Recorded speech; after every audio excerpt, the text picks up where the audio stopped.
It's the search for answers that has brought us here together today. My name is Worre, and for almost 30 years I've been an entrepreneur, struggling at times, but ultimately succeeding. As a best-selling author, speaker, and business owner, I've spent my entire career helping millions of people around the world to become entrepreneurs. And I believe strongly that there is, in fact, a better way when it comes to how we make a living. The career landscape has changed dramatically, and many are still working in a model that is completely out of date. What worked for previous generations isn't working as well for people today. In this film, we're going to explore 3 important questions. First, what's really going on in our working world today? Second, in this new economy, is it better to become an entrepreneur, or is it safer to work for someone else? And third, if a person decides to become an entrepreneur and start their own business, how can they do it without taking on massive risk? To help in this journey, I've brought together some of the greatest experts and thought leaders in the field of entrepreneurship to share the real facts with you. My intention is to give you new information that will allow you to make choices that are not limited by an old, outdated model. Let's start by understanding what's going on in our working world today.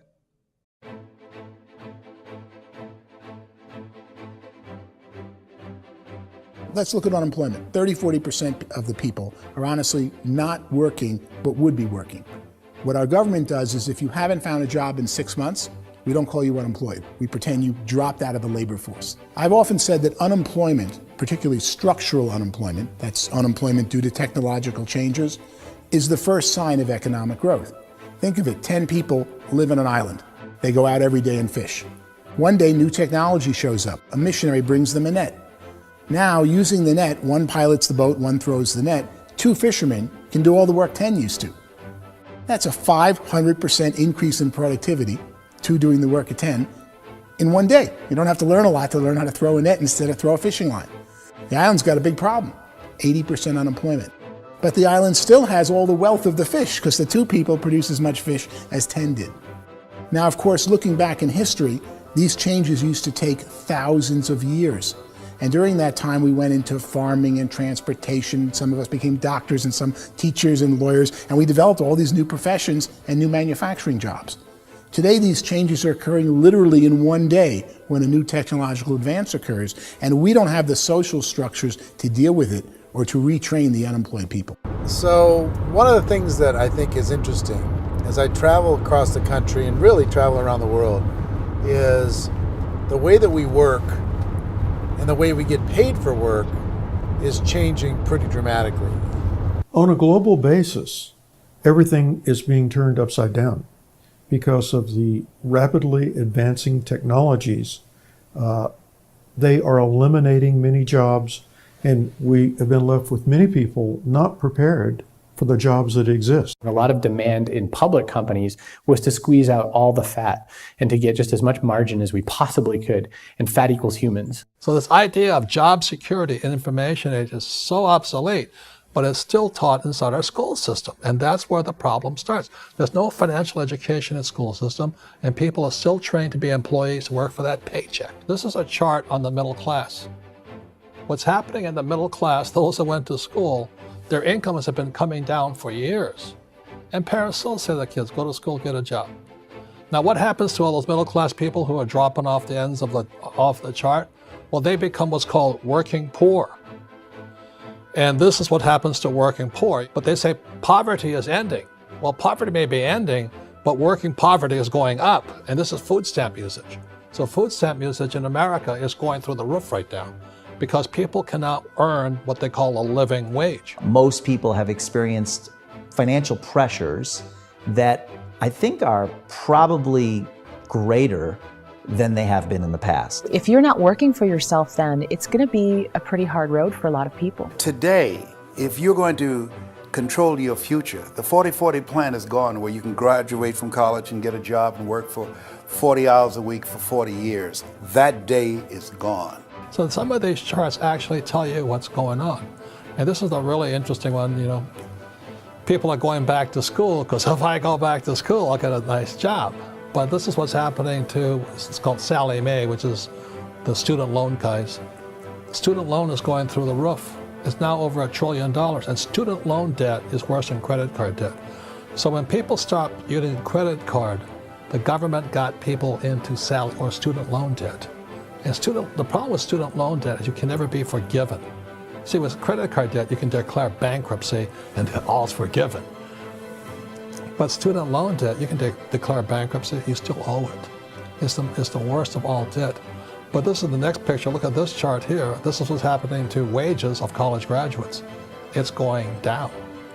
So you go to college, you rack up all this debt, but you earn less money. Now, that's not that intelligent. Average person who's been working a lifetime in America today is ending their lifetime at 65 with about $41,000 in assets. They earned just enough to survive. I think in the United States we have something like 17 trillion in debt. That's just the federal government debt. We got another 2 in municipal and in other, let's call it almost 20 trillion government. We've got 40 trillion in private debt. That comes up to close to 60 trillion. When you then add something we never had before, what you were talking about, when we look at the unfunded portion of Social Security and primarily Medicare, Medicaid, that at the most conservative estimates from outside firms, Kleiner Perkins, 67 trillion and growing. That's more than all our other debt. There's less conservative estimates that say it's 84 trillion or higher. I added up conservatively $127 trillion in total debt. Debt is a financial drug. When you take it to excess, it's like taking a drug. Yeah, it makes you feel better, it enhances your performance, but at a huge cost, eventually it kills you. And so that's what happens. We keep doing more and more debt, and you get less and less results, just like a drug, until the debt gets so high that it crushes the whole system. That's where we're at, 8.2 times GDP. You know who I feel sorry for? I feel sorry for the person who dreads going to work, who is sick to their stomach on Monday morning, who hates their alarm clock, who gets a little glimmer of hope on a Wednesday because it's hump day and says, thank God it's Friday. And they live for those 2 days a week where they get to be themselves and they don't have to be around people they don't like, and they don't have to play the political game in the office, and they don't have to live this half life. The person that works 50 weeks a year just to be able to have the 2 weeks for vacation. And you know what happens to most of them nowadays? They don't have a vacation. They have a staycation. They have time off of work, but they don't get to go where they want to go because they're overextended. They've got all this debt. They got all this situation. They hate their alarm clock. They can't sleep until they're done. They have to spend most of their life in traffic. I feel sorry for that group of people because there's a better way. They just don't know it. I see this really interesting attempt at rugged individuality in a 6x8 rectangle. And I feel like you're all the same, except for the little push pins of the pictures. There's different pictures. Yours is named Jenny and his is named Sujara, but it's the same people. And this is how they are, and they're just like the zombies, and there's no joy in there, there's no fun. There's always like the wacky woman who decorates her cubicle, and that's the most she can do there. You got to give her credits, right? The wacky cubicle woman. The basis for their life is worry. I'm worried, you know, maybe I'll get fired. I'm worried maybe my company will go out of business. I'm worried I can't keep spinning the plates on paying the bills. I'm worried about how do I send my kids to college. I'm worried, what if the transmission of my car breaks? That's, you know, 2 or 3, I can't fix it.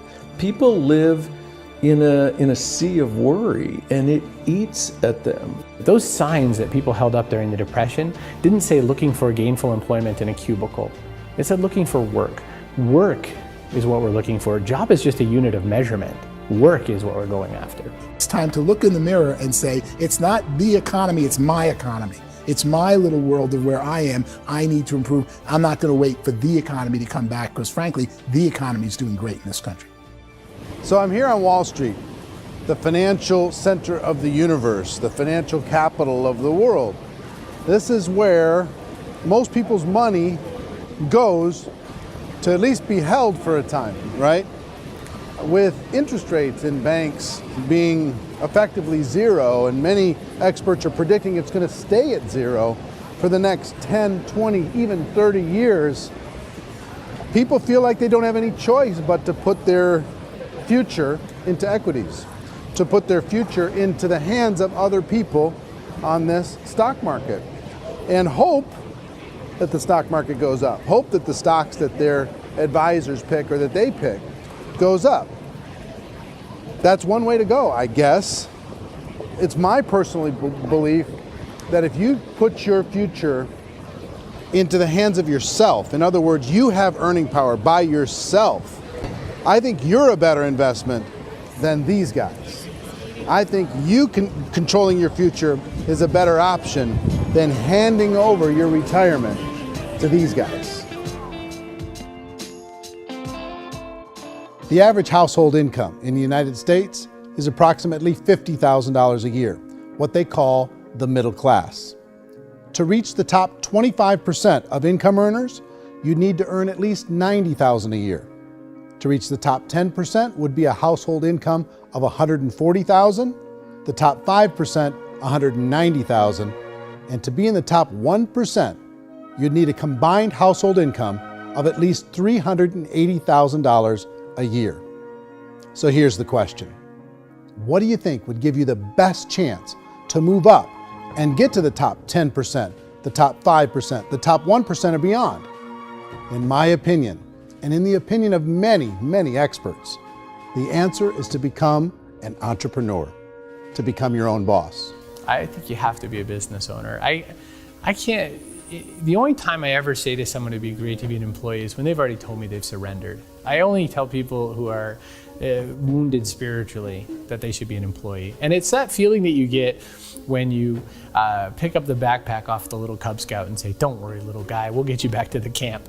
You know, it is in no way a kindness when I tell someone they'd be a great employee. The other status symbol really increasingly is lifestyle. I mean, people can own their own business, maybe even work out of their house. That, I tell you, people admire that. Like, gosh, I wish I could do that. The spirit of the entrepreneur is to be a risk taker and to be resourceful and unstoppable and to have a vision of yourself beyond where you are and not willing to settle for life as it is. Think about the great entrepreneurs. They're visionary. They have heart. They're willing to do today what others won't so they can do tomorrow what others can't. Personally, I don't think of the new economy, the old economy. I create my own economy. The entrepreneur's in control. I decide what the economy is going to be like. In the world of entrepreneurship, there are no limits. You can make as much as you want, depending on how much you want to work and how smart you are and how great a team you put together. There's no more lifetime rewarding business than being an entrepreneur. Why in America, where anyone could be anything, would people want to give up their freedom and become effectively a modern-day slave, told shut up and be here every morning at 7:30, leave at 5:30, and do what I tell you? If people decide to become an entrepreneur and work for themselves, they have some traditional options, but they're riskier than you might think. Any kind of a retail business, retail build-outs is extremely expensive. Even just these small little yogurt stores where they're putting little yogurt machines and you get all the different flavors, you're spending $200,000, $300,000, $400,000 to open a yogurt shop. I would love to buy a Dunkin' Donuts, but it's $500,000 or so to start. I don't quite have that just in case money. Risk you can lose it all, and most guys do 2 or 3 times, and even big guys like Branson, because I'm such a fan of his, half his companies don't work. If you make $1 million, your problems are going to go. If you make $1 billion, your problem's really going to go. Just the opposite. You and I know when you're making $1 million, you get $1 million responsibilities. You make $1 billion, you got 1,000 times $1 million responsibilities. And most people say, I'd love to be my own boss. 70% of Americans would love to be their own boss, according to recent polls. But they don't know how to get there. Because what are you going to do? One, you could buy an existing business. If somebody's selling an existing business, you have to ask why. Usually because it's probably hard. It's probably not making as much money as they hope. 2, they could buy a franchise. A little less risk, proven system, but it's expensive to be able to do that. 3, they could start something from scratch. And that's where a lot of people feel like, I don't have the chops to do it. I don't have the money. I don't have the product idea. I don't have the expertise. I don't have whatever it's going to take to be able to get there, and I can't risk my family to do it. So, 4th, they could become an investor. A lot of people in this town invest to try and figure out a way, but you got to be pretty smart with that game too, right? Venture capitalists, who are the very best and most sophisticated in investing in new breakthrough businesses, make it on 1 out of 11. That means 10 out of 11 are mediocre or fail. Most of them fail. That's the risk there. An angel investor is lucky to get 1 out of 15 or 20. A business is a team sport. Like, I have to have accountants, I have to have engineers, I have to have system designers, I have to have sales, marketing, I have to have accounting, I have to have mission statements, I have to have legal and all that. The average Joe Schmo, even me, I go out there, I don't have the skills to put a business together. I think the bottom line for the 4 traditional options is they take money, sometimes a lot of it. They take expertise, and they take time. All of that adds up to just too much risk for most people. I bought a business from somebody else and it was a lot of work. And you start wondering, what did I just buy? Because I guess ultimately I own your email list and I just overpaid for it. People that start their own business, they spend a lot of money, they spend a lot of time, a lot of effort to get things started. And the more you invest on the upfront, the harder you typically work at it. I can tell you what the success rate is of a restaurant. What is it? They're crazy enough. About 90% of them fail. About 90%, in how quickly? Year less. Wow. And if we're talking non-franchise, we're talking franchise, Sure. That's totally different. Yeah. But our students aren't getting franchise restaurants. You gotta invest big money. Exactly. And with someone like McDonald's, you've had to work with the company for a long period of time, really know the Even have a business. chance of investing $1 million. Have a chance, and it's a slim chance. What if there was a way that you had all the proven aspects, the comfort aspects, and you could still control your own life? What if there was both? In other words, you didn't have to create everything from scratch. You didn't have to be a super leader. All you had to do, what if there was a proven product already? You didn't have to create the product. And there's a proven system already, proven training already. Everything except an employer. That was the only thing that you didn't have. Do you think more people would be open to working for themselves in that environment?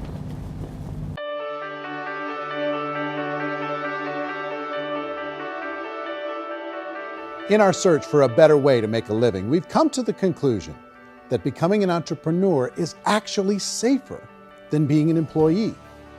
And through our look at the entrepreneurial options, one particular path kept coming up from expert after expert.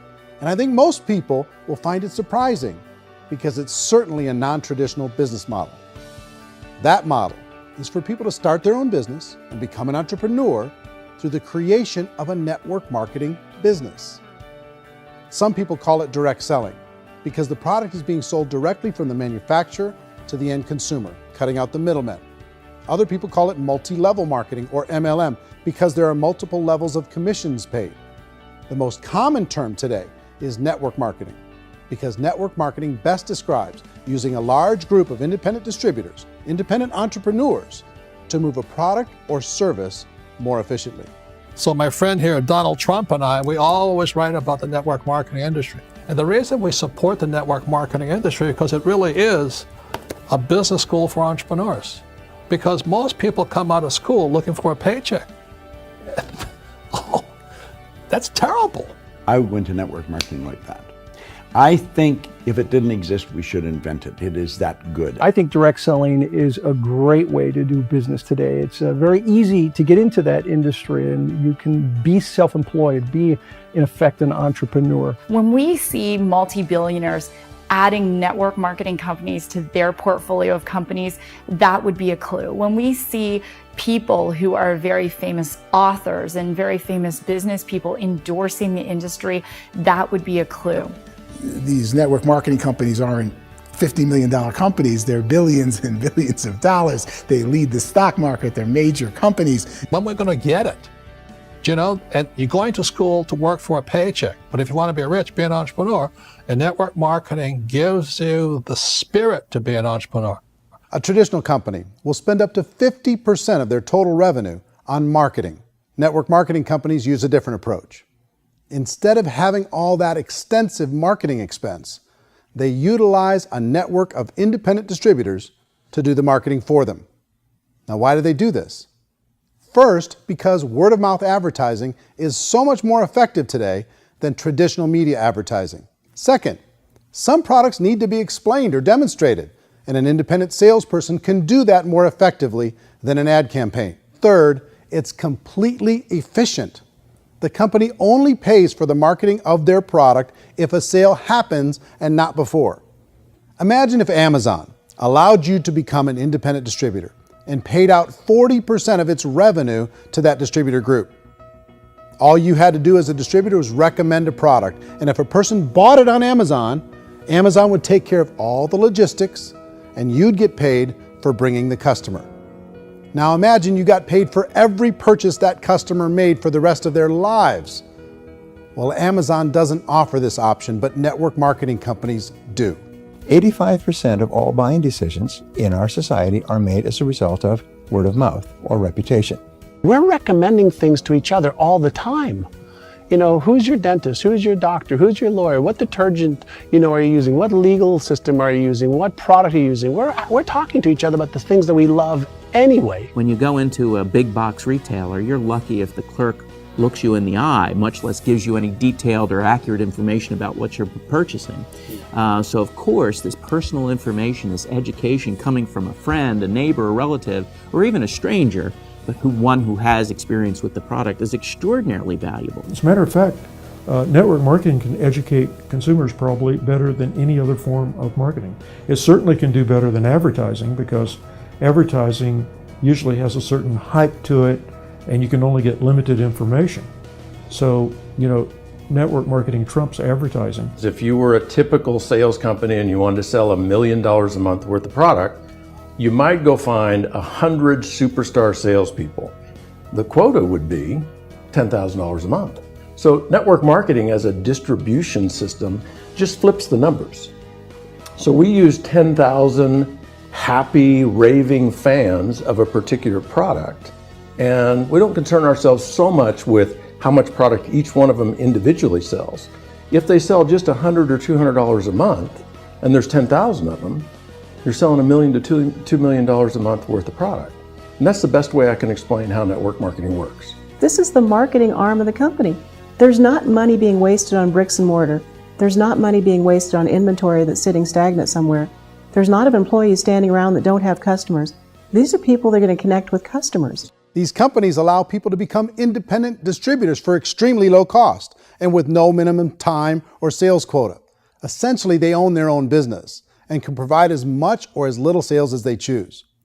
In other words, the distributor gets all the benefits of traditional business ownership without the risk. The advantage of network marketing is the ease of entry, the low risk, and the low startup cost, because almost everything else has very high risk. You can get in for a minimal investment. You're buying into a system that's already been proven, products or services that have been proven to work. The keys to network marketing is providing an opportunity for the masses to get involved, providing an opportunity for the average person who doesn't have the resources to start their own business. All of this so far is fairly straightforward, but network marketing offers another benefit, and it's this benefit that makes it so interesting for entrepreneurs. Network marketing allows a distributor to build their own network of other distributors and then compensates them on the sales created by that entire group. Direct selling is, at its base, very simple. It's the sale of a product or service to an individual on a face-to-face, one-on-one basis, just the way we're talking right now. But there's an important element as well, and that's the offering in conjunction with that sale of product, the offering of an opportunity for someone to make something of themselves. No matter what your social status is, no matter what language that you speak, I mean, look how many unbelievable people are becoming successful that speak every kind of language out there. What an awesome gift to give the world. Instead of having to work your way up in a system and prove that you could be a sales manager, they just decided everybody can be a sales manager. Everybody gets to build a sales team from day one. And so what that brought into the system of growth as a direct selling company is the concept of compounding or geometric progression. Because now you can actually grow a sales force very quickly because everybody is enrolling people in their own sales force. People who are like, oh, this is weird, I'm building a sales team, or what do you think you do at a regular company? How do you think a regular company works? Network marketing is the only industry that doesn't say your past determines your future. It looks at your past and says, okay, now what can we train you to do so you can have a great future? Every other employer out there wants to exploit you for what you already know, not teach you something new. Network marketing has the potential to save the United States and the world because it's going to teach people not to be employees, but to be entrepreneurs.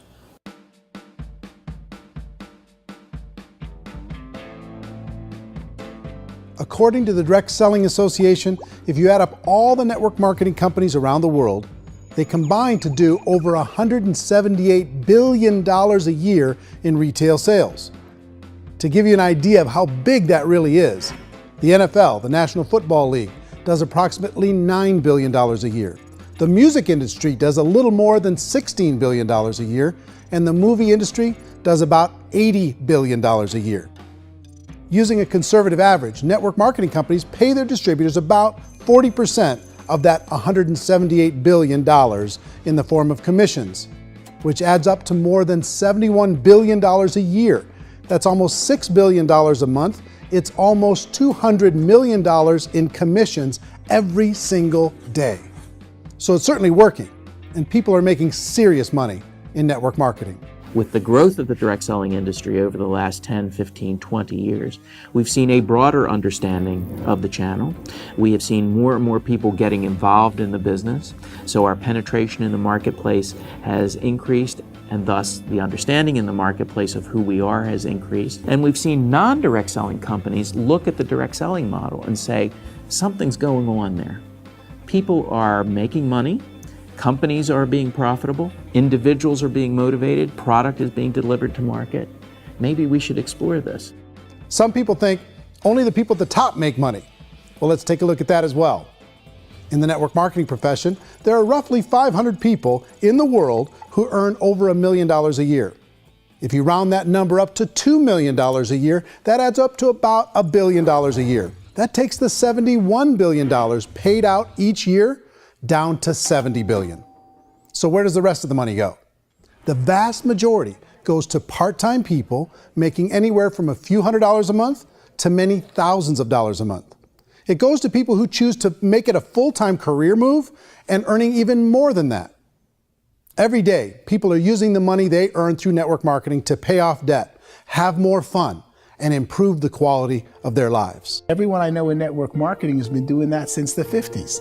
They go to work when they want to go to work. They stop working when they want to take time with their children to have a leisurely breakfast and discuss issues and drive them to school. They go back to work when they get home, wherever they're working out of. The biggest thing that I've seen is people that have become much happier in their life. MLM has probably made more millionaires of more people in more countries, and I've spoken to them in 67 countries, than any other single form of business, starting from nothing. If they have a choice between working a job for the next 10 years or working a network marketing business for the next 10 years, the result of working the network marketing business will be better.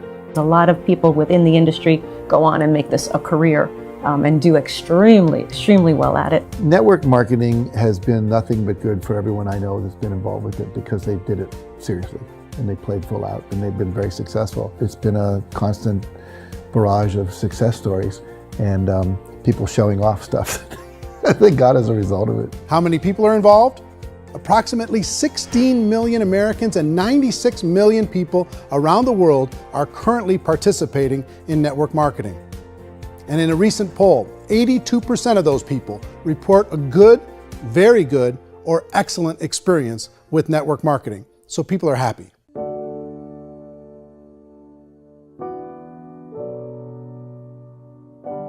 So I've taken a look at the network marketing profession and really tried to understand why so many people are confused as to the validity of this as a business.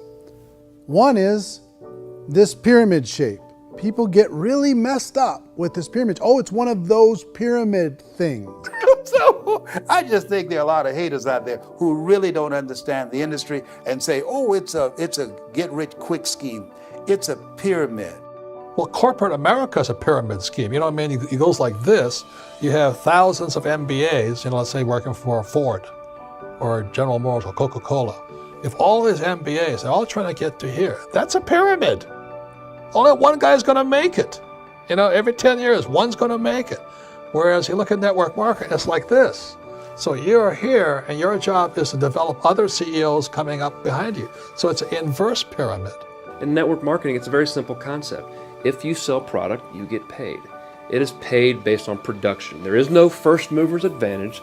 There is no investment component where the more somebody spends, the more they're entitled to make.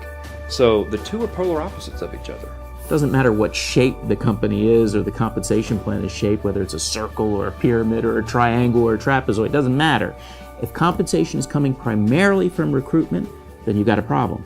On the other hand, if an operation is basing their compensation to participants on the basis of sales, even when those sales are generated by people you've recruited, well, then you're a perfectly legitimate enterprise. That's the legal test, it's the practical test. Another issue that's been true in the past that is no longer true now is people used to be in network marketing loaded up with products that they couldn't sell, and they ended up a loser. They ended up with a bunch of product in their garage, they ended up with a bunch of products sitting in their kitchen shelves or whatever, and they thought they could sell it, and then they weren't willing to or able to sell it, and they ended up with a bunch of stuff, and they were bitter about it. There was this thing called front loading where you had to buy, like, well, if you bought $25,000 worth of product, you got better commissions and all this.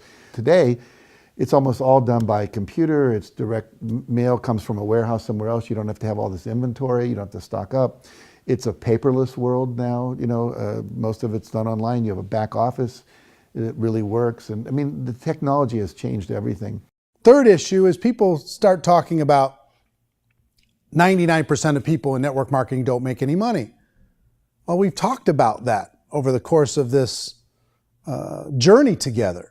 Almost $200 million a day is being paid out to network marketing distributors around the world. The naysayers, the people who say that it doesn't work, are usually the ones who just don't know how to make it work for themselves. And so they're giving you an opinion, and I tell people, don't confuse people's opinions with expertise, because opinions are free.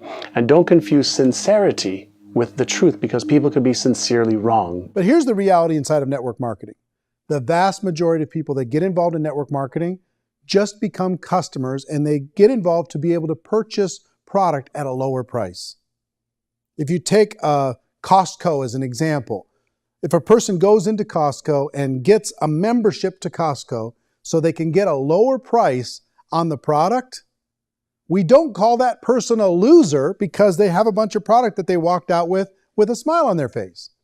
Yet when some people want to take a look at network marketing, they say, well, those people, they're just using the product and they aren't earning an income, so they must be a loser. They're not a loser, they're a happy customer.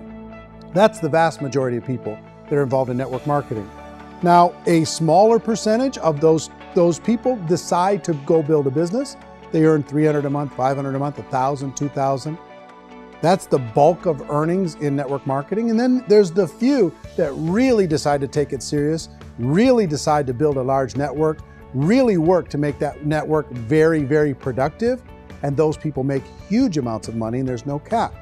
What I do as an outside economist, just somebody looking at this industry like any other industry I speak and say, look, what's the realities of this? 1% do incredibly well. 10% generate some additional income at pretty low risk and effort, that's not, and 90% of people roughly end up customers. One thing that I think is real when it comes to people's perceptions about network marketing is people put this, and distributors, I think, involved in network marketing have some responsibility for this. They have sometimes unrealistic claims about the product or about the income. Most people who become distributors, they want the money, they want to be successful, but they don't have the skills. They don't know what to do. And when people don't know what to do and they're in a new business, they're scared. And when they're scared, they panic and desperation kind of sets in. So they think everyone they talk to has to get in. So if I talk to you and you say, well, no, I don't have time to do that, they're like, no, I need you. You have to do this or I won't be successful. So I start clawing on you. I start that desperation. So then I start making claims about the product, which are not appropriate, probably not even true. Or I start saying, oh, let me show you how you can make all this money and you don't have to do anything, Eric. And so you just totally misrepresent the opportunity, and you're clingy with people because you think you need everybody to be successful. and you don't. You know, one of the messages that I try to deliver most forcefully to companies as well as salespeople in direct selling is that you don't have to overpromise. The reality is in network marketing, there's a lot of hard work involved. There's a lot of effort. You're going to have to develop yourself. It's a business like anything else. It's going to take some time, but in my opinion, it's better.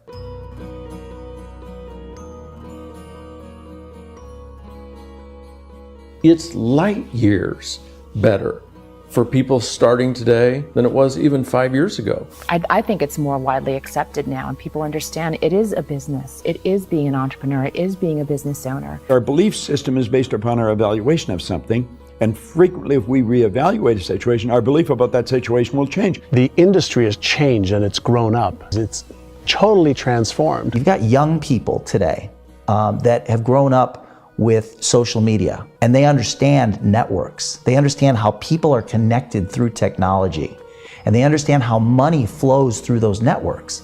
So when they see network marketing, they don't see it the way their parents saw it. And we've all learned, the larger industry that you represent, has all learned from those mistakes and flaws and errors that have happened early on. Early algorithms didn't work the right way. That's all fixed. It's like when they design a computer program, they design the program, then they run it, and then they go back through and they debug it. The MLM industry has been debugged. This is the day of being virtual, being able to run a business from your mobile phone. I mean, it's incredible. Companies are getting smarter. They're implementing more consumer protections. They're implementing more compliance training. They're doing more with respect to product research. If you do get involved and you make purchases of inventory, even on a voluntary basis, if you decide that this business is not for you, you can leave and have that inventory repurchased by the company. There's no other business that offers that kind of protection on a voluntary, self-regulatory basis.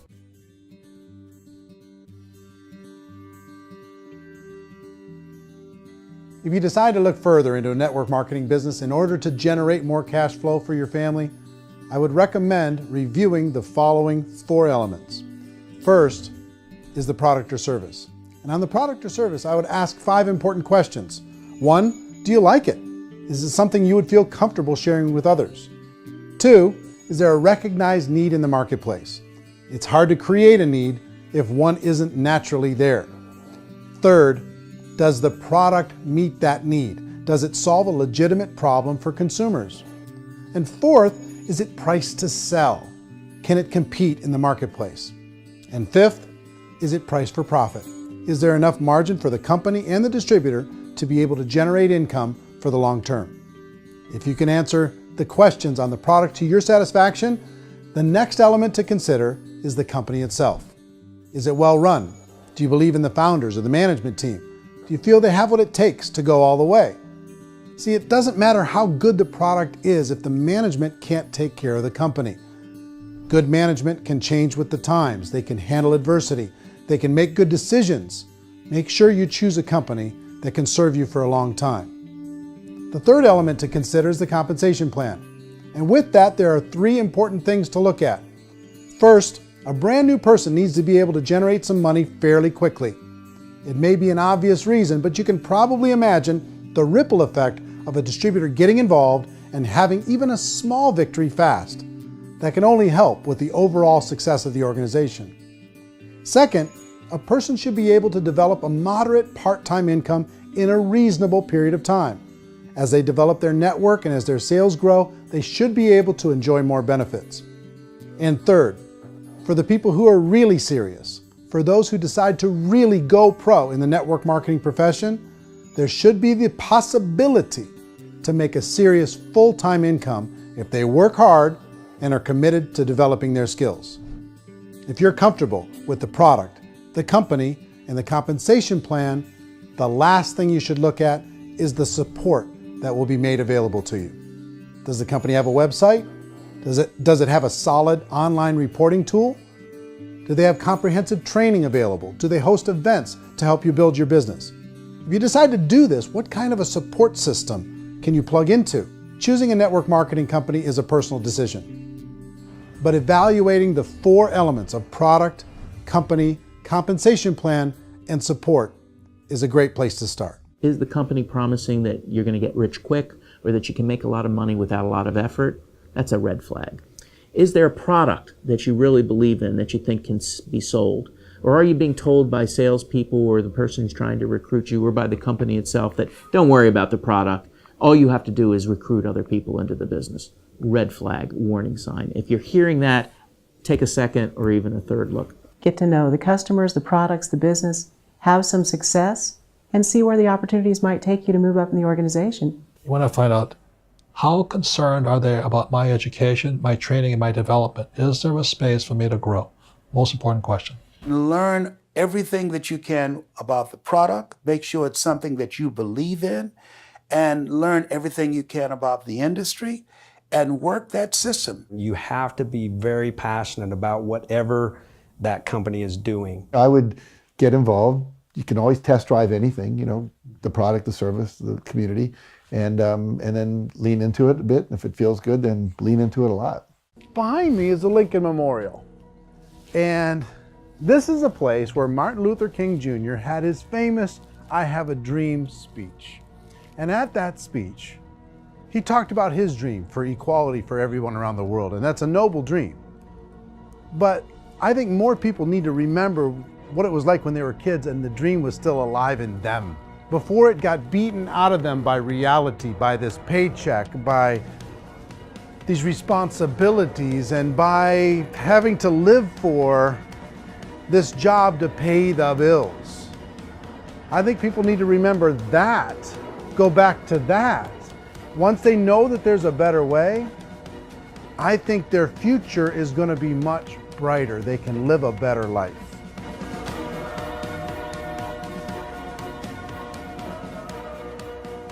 So if you're considering getting involved in a network marketing company, let me offer you just a few pieces of advice. First, network marketing isn't perfect. It's emotional, it's challenging. Like any entrepreneurial venture, it can have its up days and its down days. But if you have an entrepreneurial bone in your body, it's just better. Second, if you're gonna do it, decide to be professional. Decide to go pro. It's better to do that than just be this amateur sticking your toe in the water. Third, as any professional, you're gonna have to learn some new skills. And I promise you, inside of the network marketing profession, they're not too difficult to learn. Fourth, like anything worthwhile, it's gonna take some time. Don't expect that you're gonna get to the finish line right out of the gate. And fifth, it's worth it. It's worth it to be able to take charge of your life again. It's worth it to be able to control your own financial situation. It's worth it for the people you're going to be able to spend time with. It's worth it for the things you're going to be able to see and the experiences you're going to be able to experience. It's worth it for the causes you're going to be able to contribute to, the lives you're going to be able to touch, the customers you're going to be able to help, the friendships you're going to be able to develop. I promise you, it's worth it. Remember, most people are searching for answers just like you are. But I do have to tell you the catch to network marketing. If there is a catch, if you want to understand this from an emotional point of view, people say, well, it sounds too good to be true. It's not, it's hard work. But here's the catch. Most people still don't understand it. So you're going to have to endure the loss of social esteem from ignorant people. The uneducated will think less of you. Now, if you can handle that, you're on your way. If that's going to destroy you, you know what? Entrepreneurship in general probably isn't in your future. If you can face that catch, you can become unstoppable. I want everyone to really contemplate this if they're not in network marketing.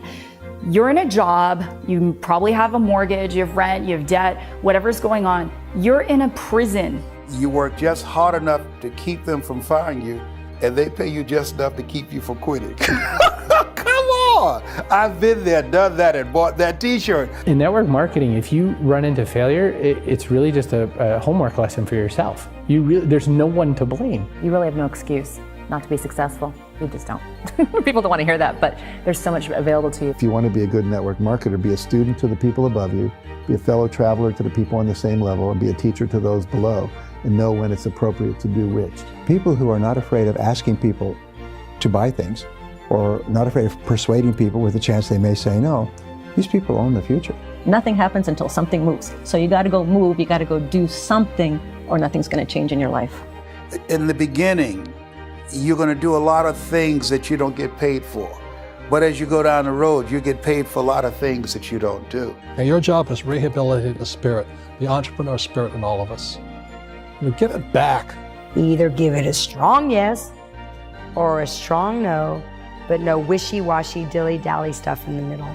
There's dreams and there are nightmares, but I believe that the biggest nightmare of all is when you don't pursue your dream. You're going to see some monumental growth in this profession. It's an exciting, exciting time to be involved with the network marketing profession. The next 10 years, I see just exponential growth. When that tipping point comes, it's not a matter of asking somebody, have you ever heard about network marketing? You're really asking them, which company are you building your wealth in? We are here to fix the world, to improve relationships with other people, to improve other lives.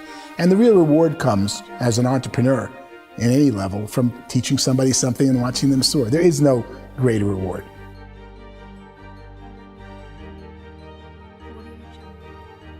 Life's too short to spend it living someone else's dream instead of your own. It's too short to spend it living at a fraction of your potential. Can being an entrepreneur be a challenge at times? Sure. But here's what you get in exchange. It can be yours. Something that you built, something that you created, something that you made happen. This balloon represents your dream. It represents entrepreneurship. My wish for all of you is that you would reach out and grab it. The choice is up to you.